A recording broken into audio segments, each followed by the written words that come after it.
What the fuck is sleep? I don't even know what that is. Just pull me up over that tree. Hold up and watch that bitch feed. Shout out What Sleep TV, man. What Sleep TV. Ain't no sleep, motherfucker. Alright, Brian Brown, man. What up? What's happening, man? What's happening? The anomaly that exists, the rarity that is. I'm back on the What Sleep TV show, pod, whatever you want to call it. I'm back on the platform. Happy to be here, man, for sure. Yeah, thank you, yeah. Thank you for your time, but Yes, now, sir. you know, this time, you feel me, on the couch, you know what I'm saying? Bit comfy. Hey, you know what? Zach heard the videographer. He was like, bro, this is the most comfortable couch I ever sat on. Nah, I'm gonna be real. I'm honestly trying to refrain from leaning back, just because I feel like if I lean back, I'm gonna like start dozing off. Nigga, I had to work this morning. I ate before I got here. Had a couple drinks, so I'm like, if I do this, I'm fucked. I'm fucked. So I'm kind of like purposefully sitting up, even though my back is like, nigga, just lean back already. Nah, I sent that clip where he said that to my mom, and I low-key never just really even realized like how comfortable that couch is. But what kind of material is this? Bro, I don't even know. I just remember when I first, like, when I got all my furniture, like even my bed is like, it's 10 times more comfortable. Your couch is 10 times more comfortable than your bed? Or you saying your bed more comfortable than your couch? Bed more comfortable than my couch. But I got all the shit from Ashley's, and I guess Ashley's just have a lot of comfortable shit. Cause I ain't gonna lie, I done sat on like some couches before, and them bitches would be like hard. Yeah. And like I don't know. I guess that ain't. I guess that's normal. Like I don't know. A couch is supposed to be. It's not. It shouldn't be normal. I mean, well, if you think about it, like based on the framework, you know, like certain couches and the way they're set up, you might be able to feel like that wood or whatever that is holding it together. So I mean, they should be hard, but you shouldn't feel that neither though. If that makes sense. You know, you're not supposed to be able to like all of a sudden, oh man, they go to bed part of the couch right there and then you just sitting on it. That's how you know we adults. You ever talking about couches. Bro, I was telling my mom, yeah. I've been living by myself since 2019. Yeah. And like it'd be funny because like, you know, I mean I gotta go to the grocery store myself. Like me and my girl be joking about this shit. Like I tell my mama like, bro, we be getting excited over like sales and shit like that, and I'll be like, bro, what the fuck? I'm getting grown. Hey, man. Like, goddamn, I'm getting excited over chicken being half off. Like, goddamn. Saving pennies, especially in this damn economy, man. Everything is just... Everything's up right now. No So, bullshit. any chance you can get to kind of like, you know, put something back a little bit and make sure that you got a little more, you know, stashed away for a rainy day. Yeah, I mean, why not? It kind of... Now, at this point in our lives, it makes sense why, you know, every Sunday, Moms was grabbing the Tennessean and making sure she looked at all the coupons, whether it was the restaurants or Kmart, Walmart, Target, whatever. Like, we grabbing all them shits, you know. And even at the point in time when, you remember when like grocery stores used to have like actual coupon things in like aisles, they would just randomly print out a coupon. Bro, I used to be a kid just taking them hoes, for no reason at all. So yeah, man, they almost like stop making coupons now because everybody's just taxing on everything. It seems like, but For real, they don't make coupons? I mean, they do, you know, but it's like I don't see them as frequently as I used to. You know, like coupons used to be everywhere. Now they so hard to find for some reason. You know what, bro? Like this conversation, and I feel like a lot of people gonna feel this, but it just goes to show that like in the moment we don't really be appreciating shit until it's gone for real. Cause I mean you never know when it's gonna go. Right. You know, like I mean, I think if in life we all know that, you know, if nothing's guaranteed, it's like we gotta be of it. You know, whether we actually be here or not, but we all gotta go at some point. Like that's just inevitable. Right. And I think one of the things that to the point you make gets lost in translation is to just be present. You know, that's a gift in and of itself, to be able to feel, to be able to think, see, hear, cry, and ultimately understand whatever is in front of you. Like that's a blessing for sure. Right, sure. And you know, now 30. You said you what, 25, 26? Mm-hmm. It seems like just yesterday we was, at Kroger snatching coupons for no reason. Now all of a sudden it's, all right, where the coupons at? Like, that just how long ago that was, and yet how long ago it does it seem. Just that type of, I don't know, that like I don't want to call it the Matrix because I ain't that deep of a nigga, but it just feels like that. It's like, damn, that to us, like, that's just how it feels. That felt like yesterday, but in reality that was, I don't know. I can't tell you the last time I seen the coupon printer in the grocery store. That was at least like 10, 15 years ago. Like, I ain't seen that in a long Probably time. longer than that. Yeah, exactly. So just to your point, man, just appreciating the little things. Like, hell, I kind of miss sometimes when, like, my mama made me go to church. I couldn't stand it for a little minute.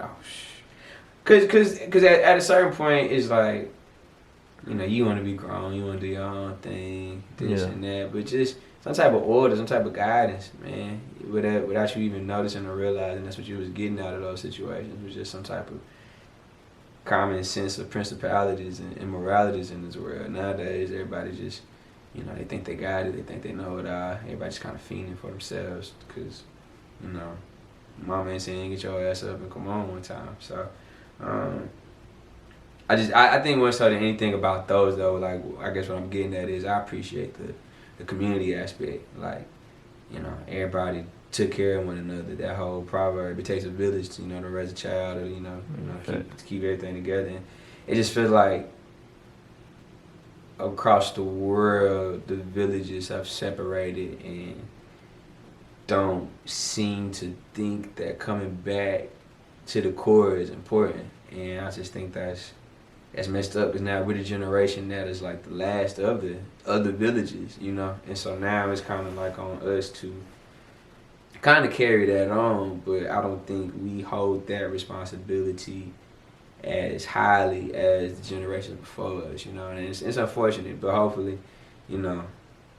as what Sleep TV grows, as Brian Brown grows, and, as anybody, as a creative grows, we find a way to not only hold each other accountable as creators, but also as human beings, as people, to kind of stay on top of each other and make sure everybody's straight, make sure everybody's doing the right thing, make sure everybody is like using their influence and power to the best of their capabilities in the right way, whatever that is for that person and shit.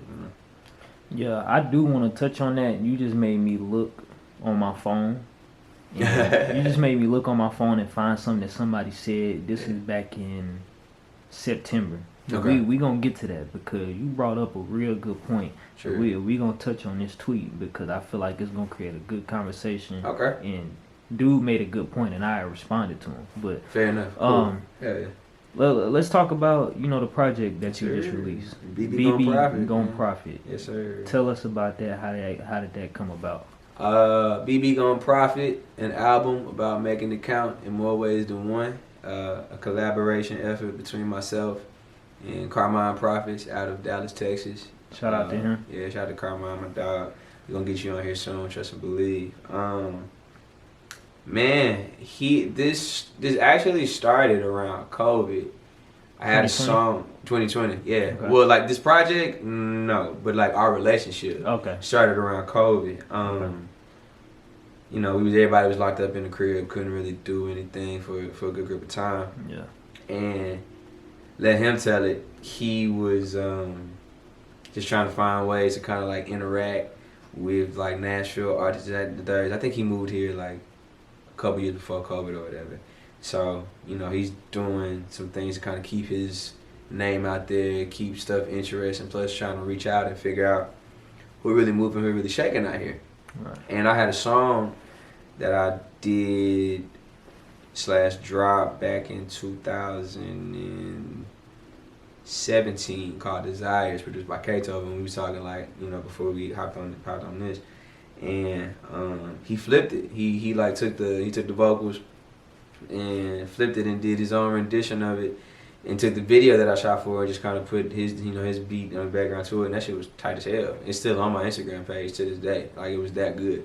Right. And I had never, up to that point, I always think it's cool when people, I'm a hip hop, I guess, nerd, so just as much as I'm a fan of like the rappers, I'm a fan of the producers. So I always think it's cool when like somebody thinks highly of a record to, you know, try to put their own swing on it in some shape, way, form, or fashion. I see what you're saying. So I was honored. That was the first time I'd ever had anything like that done in any of my music.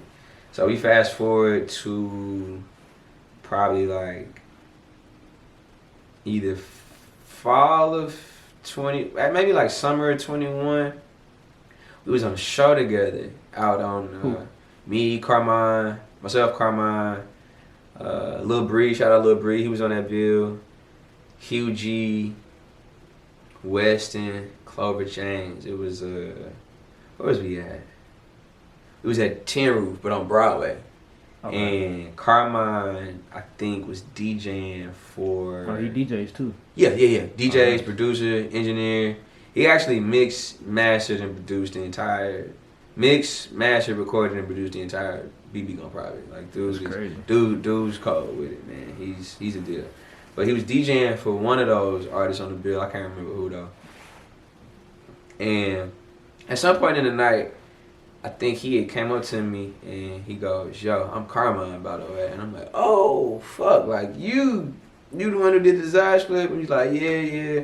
We laughed. I had a big, you know, Eureka what the fuck moment. He hollered out, "Man, you just gotta come pull up on me and we get some work in." I'm like, "Shit, bet." Fast forward to probably like last fall. I finally pulled up, and from there until the album just dropped on the 28th of November, bro. Just locking in once, twice, maybe three, like maybe once, twice a week even sometimes. After that, we take like maybe little certain sabbaticals. He had to maybe like go out of town on a show trip, or maybe I had something to do, or, you know, holidays coming up. Just kind of give each other some space, you know, let the relationship naturally build. Plus also give the music some room to breathe, make sure we was fucking with it. And then lo and behold, probably about like, I don't know, January, February of this year, we had like maybe about 15, 16 songs. And then I kind of thought to myself, wait, a lot of these hoes connect in a certain type of way. They weren't meant, like none of it, we weren't trying to make a project, you know. Y'all was just making music. We just making music, and that shit was just fun as fuck. And then somehow I'm listening to all these, I'm like, man, these all connect. They got a theme. And I guess like the biggest thing about it is money.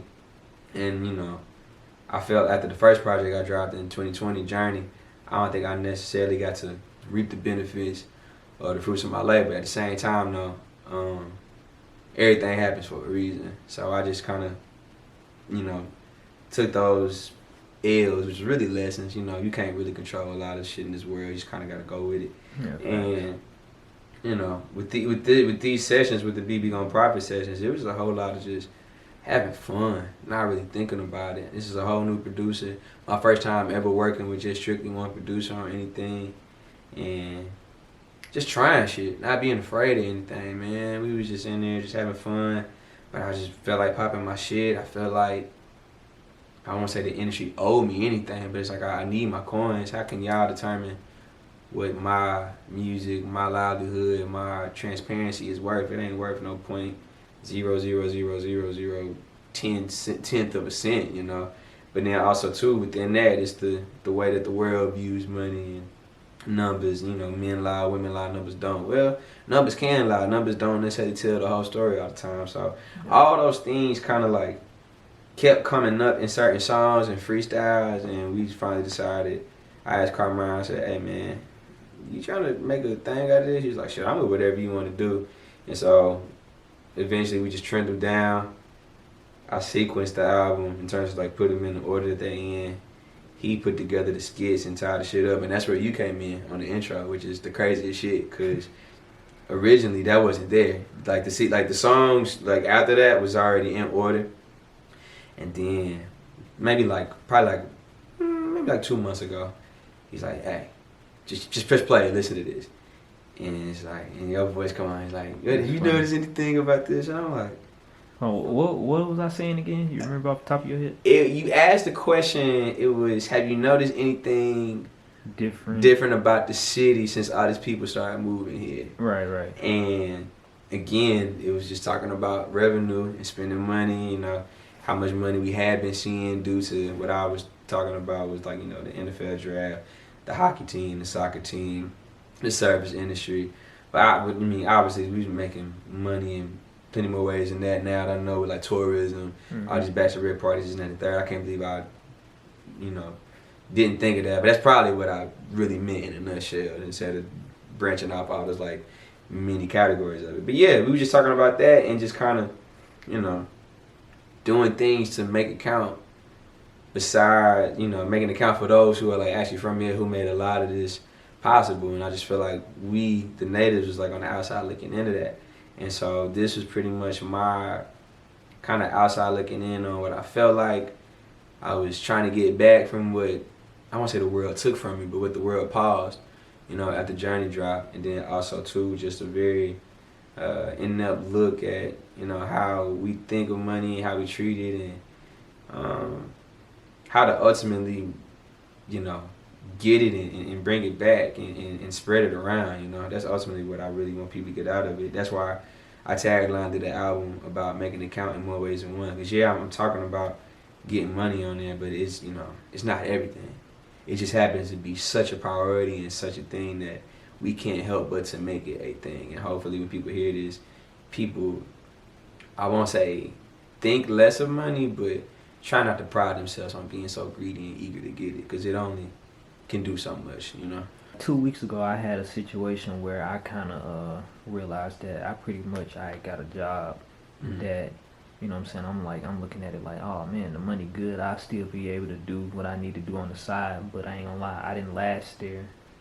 I think I probably lasted there like a week and a half, maybe 2 weeks, I don't know. But I pretty much, I ain't gonna lie, I had to quit because I realized that was literally all I'm doing after work, and I was tired as hell. I couldn't do nothing, and I had a conversation with my parents, and I was just like, man, like the money good, but like that just made me realize that like money ain't everything. Like it ain't no fucking point if I can't even enjoy it. All I'm doing is working. And that's kind of, you know, as somebody, you know, I think it's pretty well documented that even throughout my whole career, even like right now, still like I just mentioned, you know, I got off work early and such. Like I've always maintained some type of work 9 to 5 type of situation throughout my whole career just to keep the dreams afloat. And not to say that I shouldn't have to do such a thing, because I'm never above it. You know, I'm always gonna get to it by any means. It's just one of those things where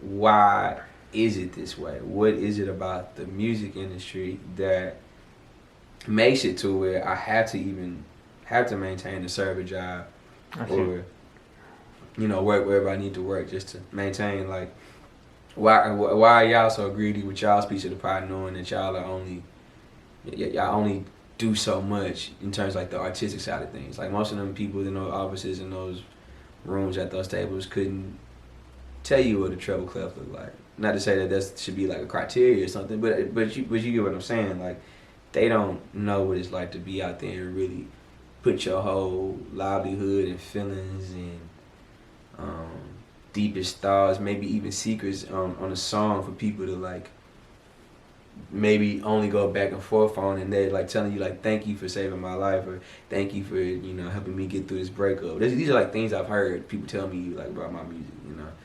So it's just like, how can you tell me that's only worth 0.00010%, 10 cents? And of course, like, you can't put a price on that type of effect by any means. Like that right there realistically is priceless. At the same time though, I shouldn't have to, you know, struggle or feel like satisfied with my own career just because, you know, like that's not fair when I'm like really out here laying some groundwork, trying to be the change I want to see in this world, and the music is resonating on levels that, you know, I might not understand it right now, but to the point we was talking about even before we got on this, like appreciating it in the moment. I stink at that.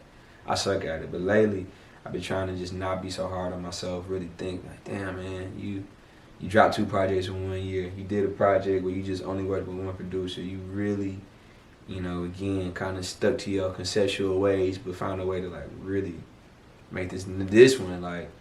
It's some of the most jumpingest, thumpingest music I done ever made. Like it's some wimp in the trunk throughout the whole damn tape, and that was something that a lot of people said was lacking from Journey that I like was intentional about. You know, with this one. If anything, I was very intentional about making sure this shit thump. But yeah, man, it's just money ain't. I see why they say money is the root of all evil. I really do. I don't think it's the root of all evil, but it can make a lot of things go bad too. And I just wanted to really showcase that. You know, even when you're out there trying to go get it, like, please don't forget, like, get it and give it back. Because you can't take it with you anyway. Like, get it, get what you need to do with it, and then eventually just make sure that shit gets spread around for whoever. So, like, the next generation don't have to suffer like you did or make the same mistakes as you did, real deal. Real shit. Yeah. So, when you mentioned the 0.10 cent or whatever, you talking about how much they pay for stream, how they pay for stream? Mm-hmm. I don't know the number specifically, but I put it to you like this. I read a quote earlier where Snoop Dogg was saying he talked to his manager and I think he had something like a total of 1 billion streams, or maybe he had 1 billion streams on something. I can't remember. And he said that only amounted to 45,000.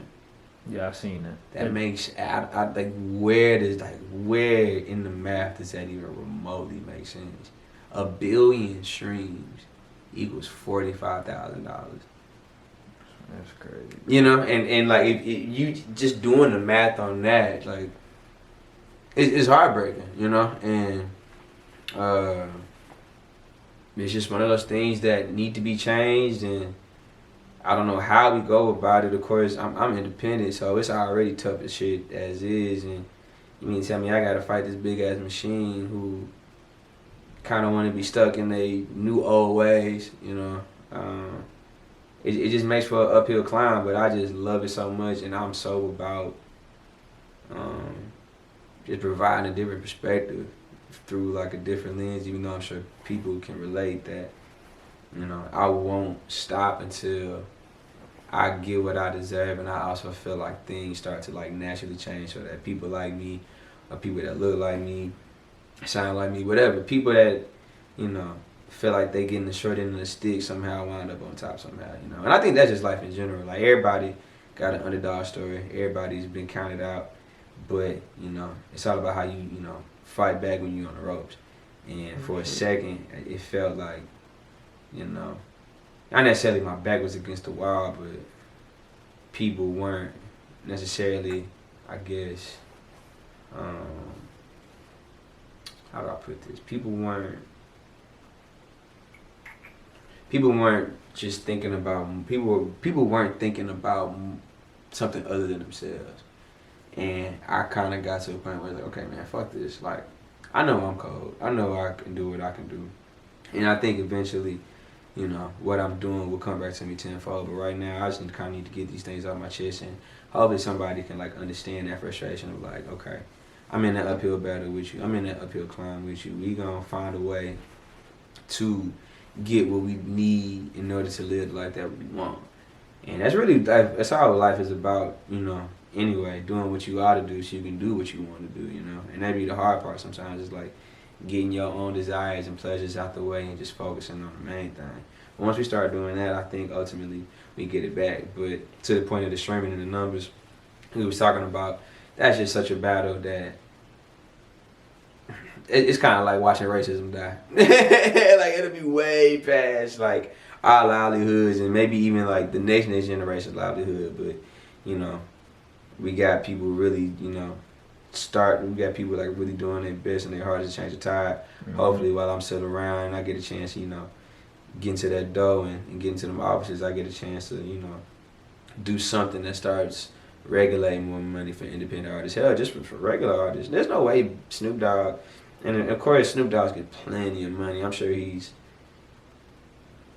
well, he probably is complaining because it's like, damn, 1 billion, like, I don't care how much I got. 1 billion streams shouldn't equal 45,000. Yeah. You know, so I think the fact that somebody that we know has that amount of wealth and that's been successful for a long time said that, like, maybe they might pay attention since somebody with that amount of wealth is saying something, because artists, independent artists, been saying that. Yeah. But for somebody that has seen millions and millions of dollars, even say like, "What the fuck?" Yeah. Like, that kind of like it's an eye opener. it's obviously a problem. It's an eye opener, you know. And so I'm glad he spoke out realistically, because like you said, you know, you got a lot of people in that position who, you know, just kind of like, whatever, I'm getting my advertisement money, I'm getting my show money, I'm getting my merch money, whatever. But if people is listening to your shit every single day, you mean to tell me 1 million streams only give me 4,500? Yeah, something like that. It's crazy. That's just what that.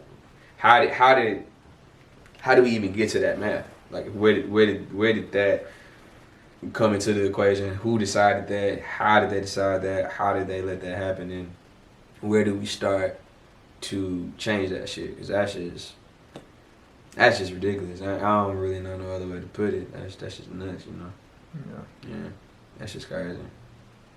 Like, I know I got 1 million streams on the song alone. I don't know if I seen that 4,500 all day yet, you know, but that's just like one song, you know? Yeah. Like, that's crazy that, and I don't know, like, I think like an album's got to be streamed like X amount of times for it to be considered an album sale. What does that even mean? Like, yeah, it's I don't know. It's a cricket game. It's a very cricket game, and trying to get straight in that cricket game is nuts. But again, like we was talking earlier, you gotta love something that much to just kind of keep doing it and keep loving it. And I just think, again, it's more to it than that. Like, my impact will be way more than what my bank account had to say, or what, or anything of that nature. Yeah, I just want to be able to say that, like, you know, I really rapped my ass off. I was really about something. And I said what I meant, and I meant what I said, you know. That's what it's about. So, yeah. Bro, you want to know something funny as fuck? What's up? Please tell me if this is a surprise for you. Okay. But I searched up your name on YouTube just to see if there was like anything that I possibly missed. And remember we was talking about Vlad? Yeah.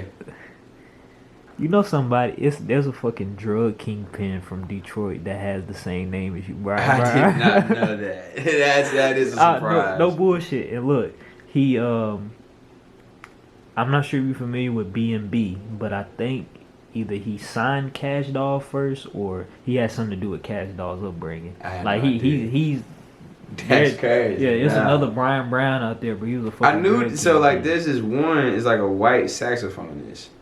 There's one because like it's been plenty of times where people are like listening to my music in their car, and they take a picture of some shit, and it's like some picture of this white dude, and I'm like, who the fuck is this white dude? And it's like some like white saxophonist from like the 80s and 90s. So I knew of that, and then there was this one that was playing football.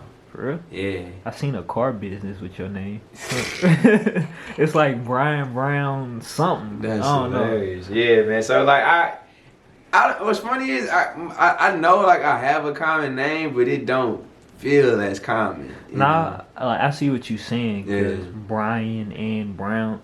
But I ain't gonna lie, bro. Like, so look, some people, they don't like their name, and I be telling people all the time, bro. I personally think my name is hard as fuck. Yeah. When you say it. That's why Kyrie Thomas, right? Yeah. Yeah, you sound like you probably go drop 20 on the nigga. For For real? sure, yeah. Shit. Like, you got a bucket or two of you, yeah. Well, I think, yeah, Brian and Brown are common names, but I think, like, Brian Brown, like, just saying it together is different. Like, with my name, Kyrie Thomas, like, Thomas, that's a common fucking last name. Yeah. Kyrie ain't that common of a name, but when you say it together, Right. it, like, you sound important. It You know what I'm works. saying? Yeah, it's like, yeah, it works. I feel the same way about yours. Like, I Brian appreciate Brown. that. Because initially, I was just going by my last name when I Yeah, first Brown. started. Yeah, I was just Brown. Yeah, you know And- me and, go ahead. And like now, I'm trying to get everybody to I'm trying to redirect everybody. I'm like, man, my mama gave me that name. I'm Brian. Like, let's refer to me as that, please. It's been a bitch, but like, it's certain people that like they call me Brown. I'm not necessarily tripping. Like, I don't mind that type shit. But yeah,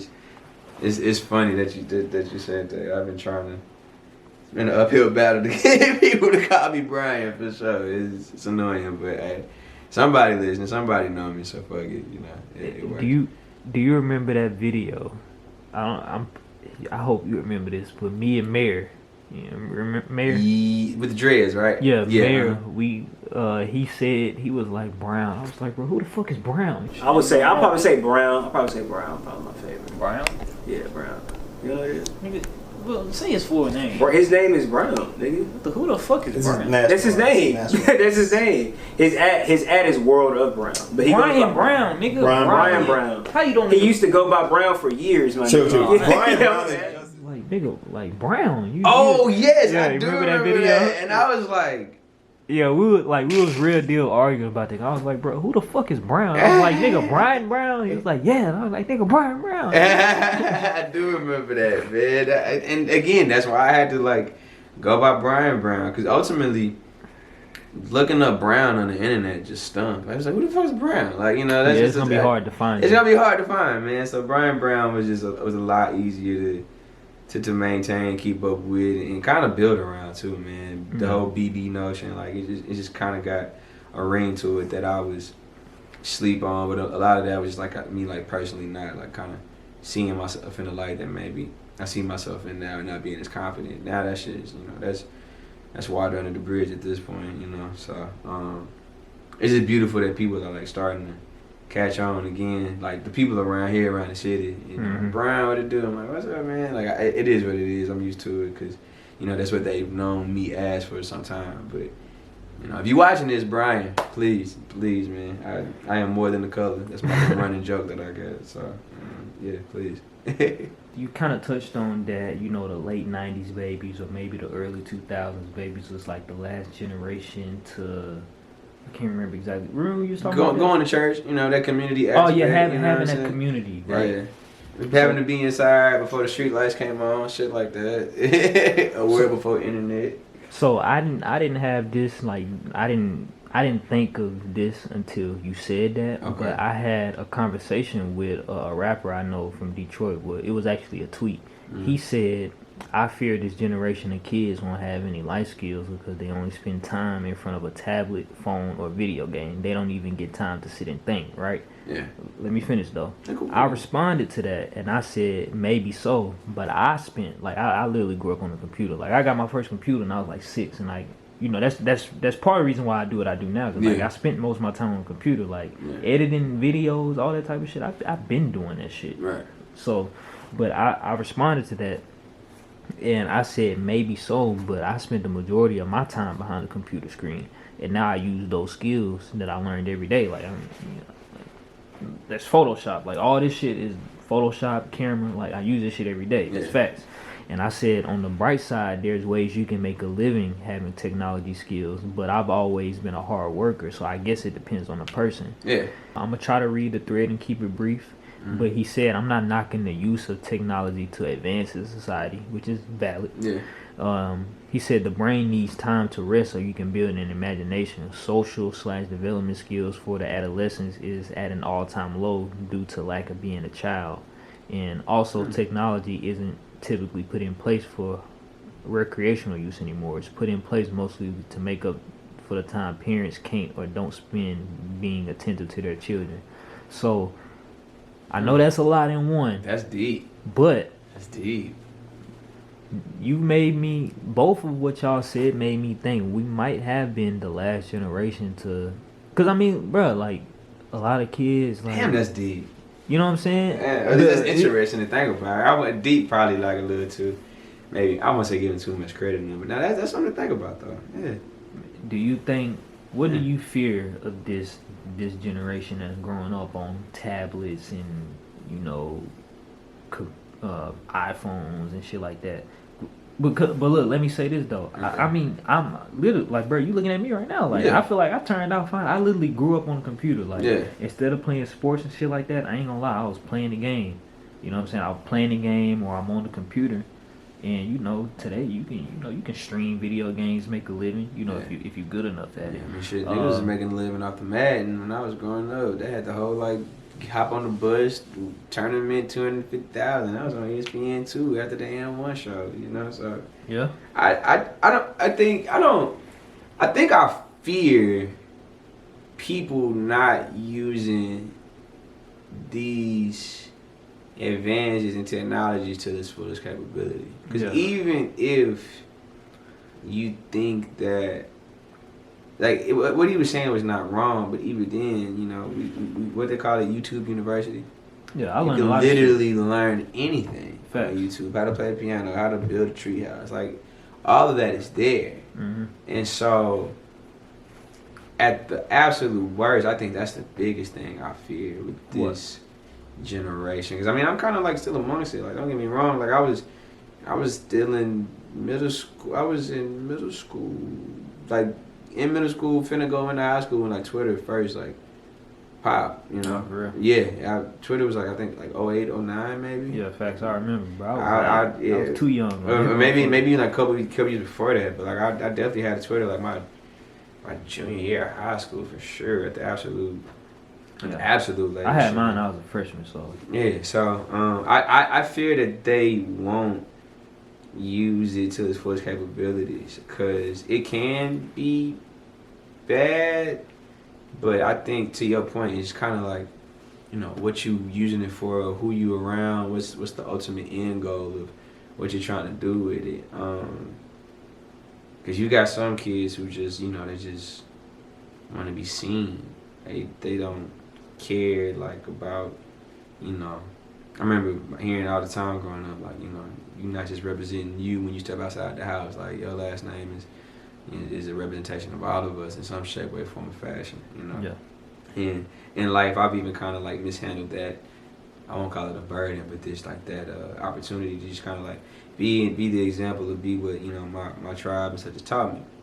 And so, with a lot of these kids, they get on this internet, they thinking, you know, all I gotta do is this and that, and I got everything I need in this world, but it's like, is that really what you need, you know? That's not necessarily everything that you even want to seek after sometimes, you know. So, yeah, just my fear is that they're misguided in their search for whatever they're finding for, because the internet is so, all right, especially now, you know, we used to hear growing up, like, at 30, you got to be this, about that. I think now you finally starting to see, like, those even barriers being broken down, like, you know, niggas is 40, 50 catching their first break and living it up and shit like that. And that's been happening our whole lives, whether we knew it or not. Yeah. You know, so I just hope that, yeah, to the ultimate point, these kids use these technologies for something other than personal gain, you know. And if you are using it for personal gain, like, just take that and just pass along some type of wisdom, some type of negative knowledge to make sure that, you know, we don't make the same mistakes twice. You know, that's ultimately, like, my biggest thing is just, like, make sure nobody repeats the same mistakes that you made, because it's easy to do that, whether it be yourself or somebody else. So, yeah, technology is crazy. It really is. And just how far it's advanced, like, from, you know, not being able to use your house phone and the internet at one point in time to, you could literally book a flight to Japan right now if you wanted to. Yeah. On your phone.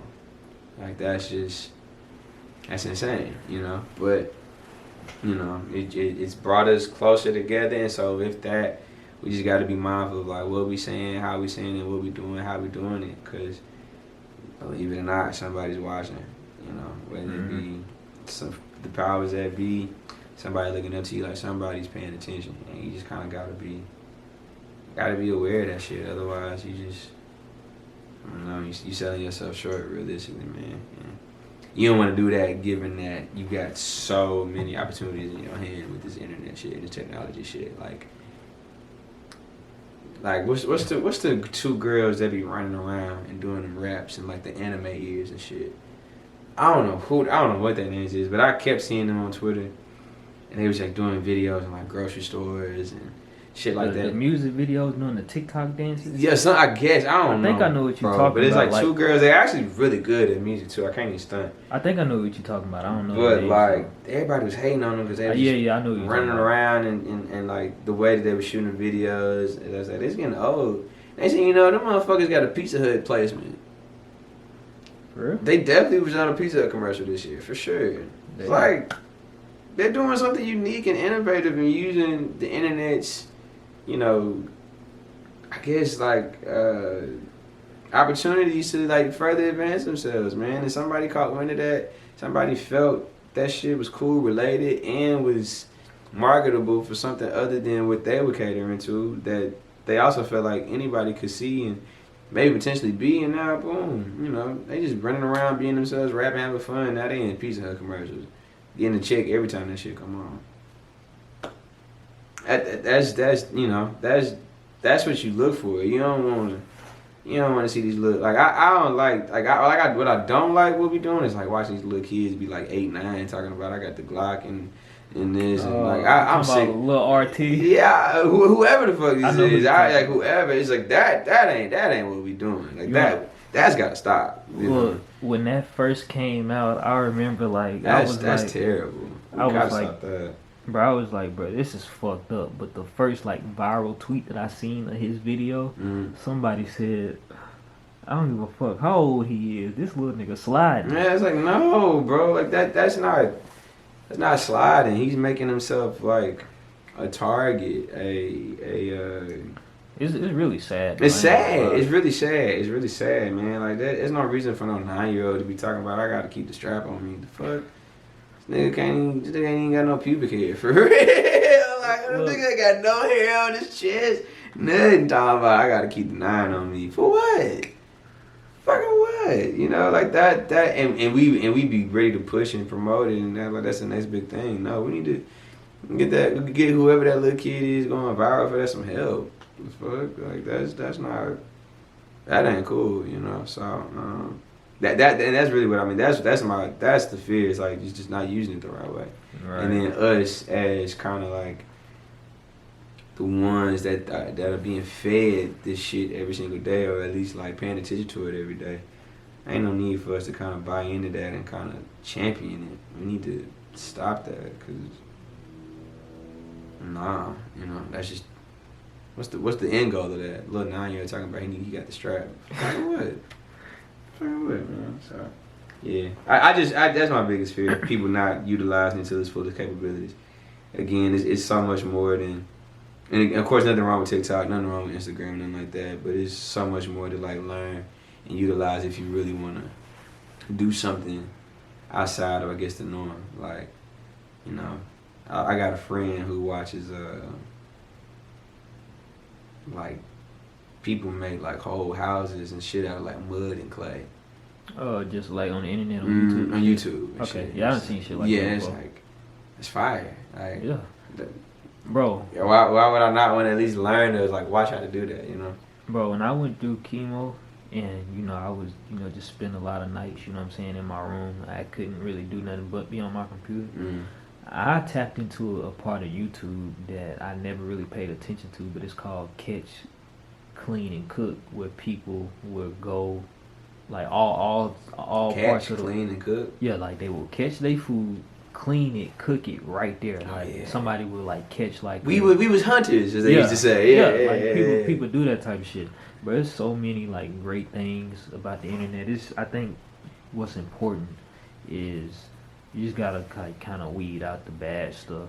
Like, but that's hard to do when it's mainly negativity being pushed. But then again, like you get the opportunity to filter your shit too. On these you gotta watch who you follow. Like I sure. have like actual like friends like they say like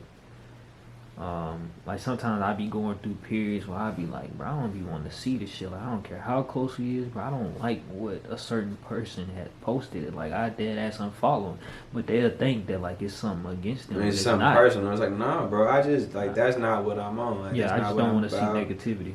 Yeah, that's just not what it is. And you know, you promoting and feeding it. Like, I don't. It's not that I don't not fuck with you. It's like you still my partner, you still my dog, whatever the case may be. But I don't. That's not what I want to see. I'm like, when I wake up or if I just hop on the timeline, like, you know, I like ass just like the rest of the world. But like sometimes when I get on Twitter and like the first thing I see is bad bitches, butt ass niggas. Like, dude, I'm in public, bro. Like, that's niggas. Like, I don't care what nobody think of me, but it's like, damn, bro, I gotta lead some curiosity, some imagination to somebody. Like, first thing probably up Miss B Nasty. Damn, I'm good shitties too, but sheesh, like I like this. Let me look at that on my own time. Not like when I'm out at the bar just scrolling. You know, like damn, like shout out Miss B Nasty though. Hey girl, what you doing? For sure, but yeah, man, I feel you. And again, you know, we get to control that, and we also play a part in that. So as long as, you know, as the great Uncle Ben said, with great power comes great responsibility. As long as we understand that and keep that in mind, no matter what. And I don't care if it's in the forefront of or the back of your mind. You just gotta keep that like right there. Like man, like I'm really like somebody's watching me, and one wrong move could change everything, or one right move could change everything. As long as we keep that in mind, no matter what, and make sure that these kids know that like it's more to it than what they think it is, then you know we'll be all right. You feel me? They thought, you know, when the computer was first, you know, made, that we was gonna rot and this, that, and the third, and now it's almost like nobody has a paper degree anymore. They almost want you to have a degree in some type of like computer-based thing, just so you can kind of like do what they want you to do, especially with all these work-from-home jobs and shit like that. So, you know, things change, life's change. You just gotta be able to adjust, and you know, us as like, I guess like the older crowd now, I guess, even though I'm far from old, but like us being a little bit more seasoned than the average person, we just kind of gotta be the people to, you know, control the narrative, man. And it's not impossible. We just gotta be willing to speak up or something, you know. Yeah. One more point that I want to say about, you know, people that, you know, bring that like unintentionally promote negativity is like, say for example, you know, Krishan and Blueface get into it, or you know, his baby mama, they get into it again, right? Shit's crazy. I never repost it, I never like it, I never comment on it, but I think people don't realize, like, every time they say, oh, I'm sick of seeing Krishan and Blueface on my timeline, don't they add on to it? That's exactly what they do. It's feeding the troll. And instead of like quoting it and, you know, putting more attention to it than somebody who, unbeknownst to them, was looking for that piece of information, or looking for that video, and they found it, and now they gon', you know, quote it and say this and that and the third. Just don't pay attention to it. Don't say anything. No. It's cool to shut the fuck up. It really is. Because sometimes some things don't deserve a response. Some things don't need to be spoken on or talked about. You know, it's just kind of, oh shit, somebody, you know, damn, somebody. I mean, well, let me not say something that don't need to be spoken on, but like the domestic violence shit, I can't get with that shit. So like the fact that we're like watching that and it's being promoted, everybody's like, oh my god, like, instead of like commenting, we need to be like, no, like take them both to rehab, take them both to jail here. Like they both need to like stop, instead of just, oh my god, I'm with Krayshawn or I'm with Blueface. No, let's look at it at the service and be like, okay, these niggas need help. Yeah. Get these folks some help. Let's not watch this shit, promote this shit, and watch these folks, you know, fight and bicker and beat on each other to their own demise. Like that's, you know, that's not what it's about. And you know, yeah, it's gotta stop feeding the troll. Gotta stop giving things energy that don't deserve it or aren't worthy of it. And the more people, you know, keep that mindset of like, okay, I want to keep my TL clean, or I want to keep what I'm watching looking at as pure as possible, then we kind of further advance in that route. But until then, people always going to have something to say about something, when realistically, most things ain't even worth thinking about, you know. So we just kind of got to work on what's important to us. And that's just not like us, because I mean, that's society as a whole, man, for real. At this point in rap, nigga, we know for a fact, nigga, you niggas ain't going nowhere with your rapping. You ain't going nowhere. You ain't making no money. So why not utilize that energy to just create content? Nigga, look like the content creators make way more than rappers. Look like the streamers, look like the gamers make way more than the rap nigga. Just showing the wad the money. Shit, nigga, so who wants to be a rapper? Who? Other than a young, dumb, stupid kid that's angry, and these lyrics is a form of self-expression. Other than that, The nigga, interview would be you getting a not getting kick my out of mind. that Yeah, shit. it's like I hate that he even feels like Don't rappers make a is beat. that. Might make a beat and get out the hood faster. But rapping, you will not rap your way out the hood, nigga. Yo, your advice is worse than mine. What the? So yeah, he pretty I much hate that he feels like that. Does he not rap though? Charleston White. Yeah. Does he not do music? No. Charleston White. He just. I said, mean, what does he even do? Because I see his name all the time. I Think- couldn't tell you shit he do. Think of him as like a personality. Like Okay. people like to hear his opinions on certain things, shit like that. Okay. I mean,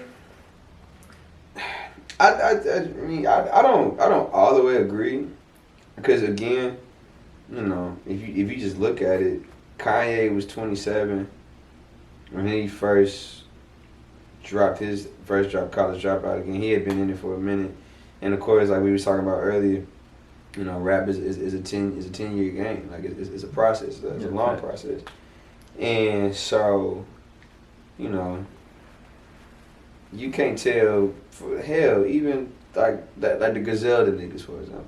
Who's that? Benny the Butcher, Westside Okay. Gun, all those guys. I think all of them are like 35 and up. One of my favorite rappers, Payroll Giovanni, is like he's up in his 30s. Yeah, and I'm sick of us like treating 30 like it's old. Because it's really not. It's the furthest thing from old. That's the furthest thing. Like you have so much life ahead of you at 30 years old. Because you got to think, man. I think the human mind or brain, I think it was something about like it like finally like stops developing at like 19, 20. I could be totally wrong on that, but I used to hear that all the time. Like the brain don't fully like, you know, do what it do, where it's like finally like your brain and that's it until like a certain age. So, you know, you spending 0 through 18 learning all of this shit.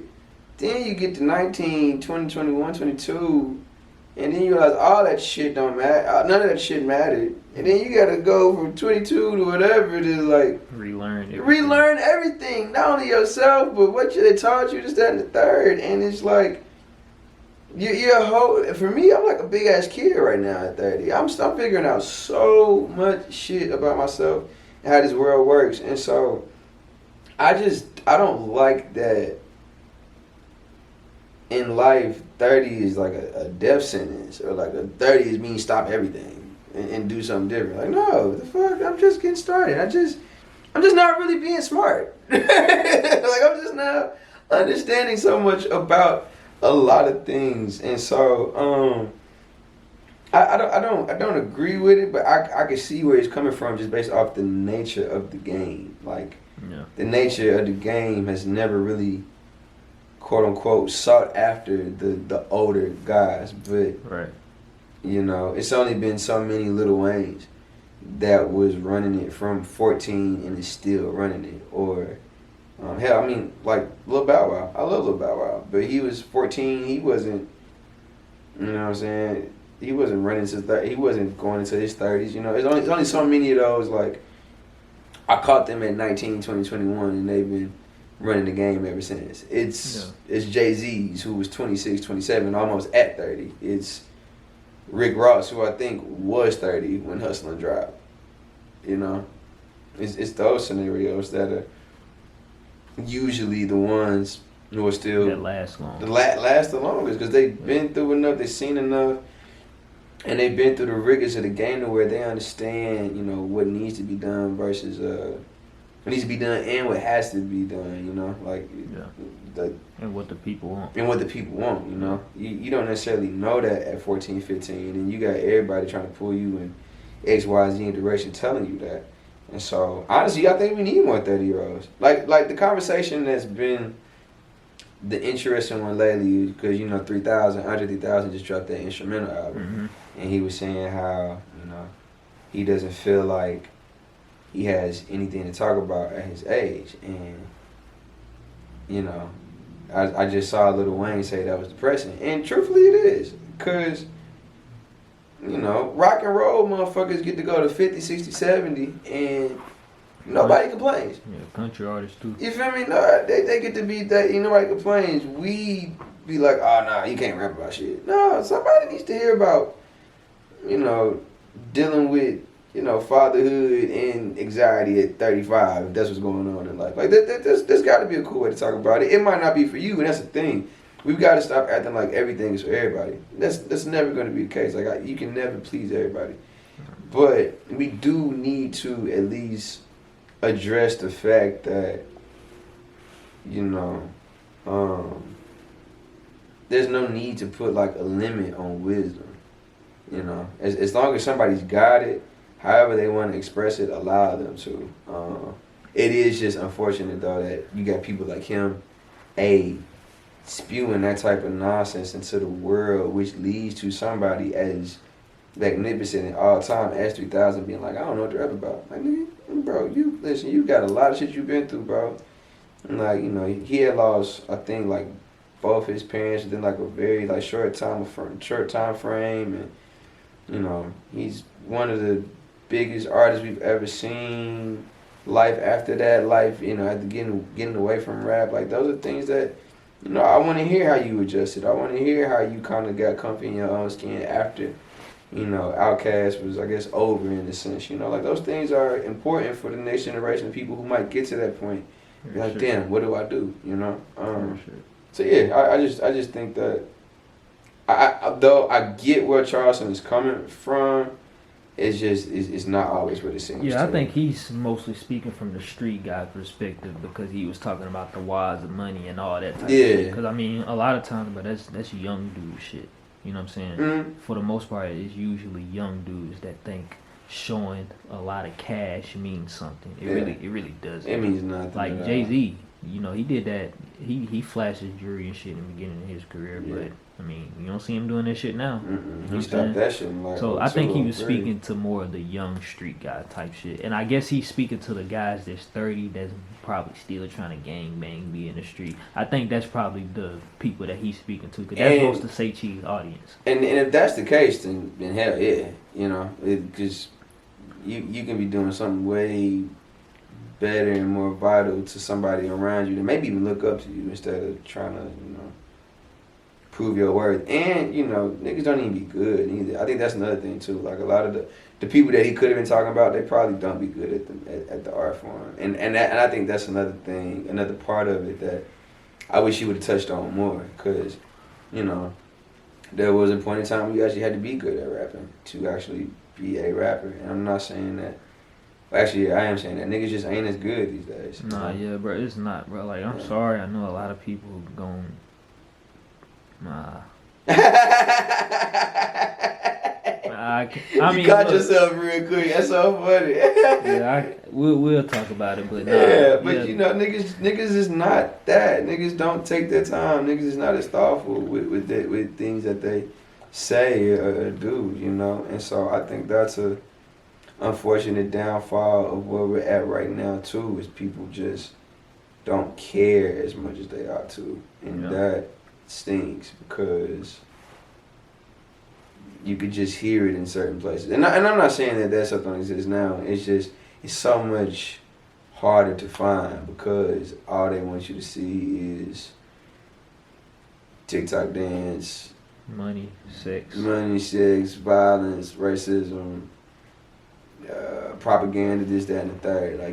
Like, people are talking about that in a way that is relatable and that they're fed up with it too, but instead they would rather put, the usual Joneses in our faces and hope that we want to keep up with them. But hopefully, while I'm still here, people decide, you know what, this ain't the crowd I want to follow. And let me forge my own path and lead my own way. And we'll get back to, people caring, people feeling, people seeking for something more than what they put in front of us and what they try to feed us, for sure. Well, is there any other topics that you wanted to touch on before we end this off? If my parlay don't hit, fuck the Denver Nuggets. As I'm sitting here thinking about it right now, I don't know why y'all couldn't beat the Rockets at home. That's just in this current moment in time. Shout out Nikola Jokic though. I got him on my fantasy basketball team. BBGonProfit out now on all streaming platforms.